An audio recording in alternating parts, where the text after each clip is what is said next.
think that it's through these conversations that we can start to spark good dialogue and hear different perspectives, and also like have a sense of creativity about this, because I think that sometimes when I got stuck in the why, and then that would lead to the anger when I saw what, my my grandparents had to go through, and my parents, and all the lineage, the ancestral lineage before had to go through. It was like these feelings of rage.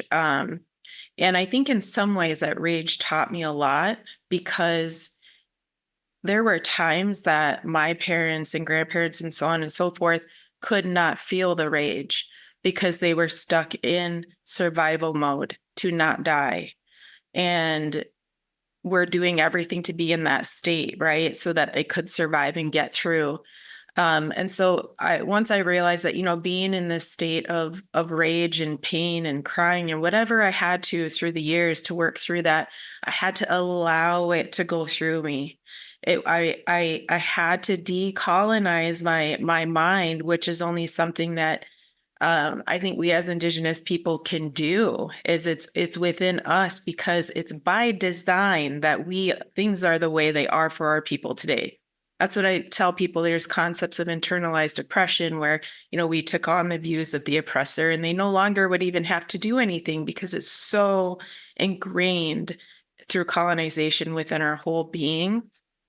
But in some ways, I like to talk about how to not carry shame about that. Like someone might say, "Oh yeah, I'm so colonized, like there's something wrong with me. I need to decolonize and it's like, just be slow with it. The first part is recognizing that this happened, and there's going to be a grieving process, which includes anger, shock, mistrust, all of those things that you work through. And then I think when you come back to a place where you say, now I'm understanding for myself and my family why we're hurting. It makes sense up here. And now in my body, my spirit, and my heart, how do I nurture and have what we say is Wa'ushila, which is compassion for ourselves, that the mistakes that people made before us, maybe it was abuse, cycles of abuse that were enacted, that they learned in the boarding schools from the priests and the nuns that would physically, mentally, emotionally, and sexually and spiritually abuse them. Those were then transferred right to the next generations. And so it's up here where it can be liberating in your mind to say, oh, maybe my grandfather, grandmother, whoever wasn't actually born, they weren't a monster, right? It was deep, deep unresolved trauma and shame.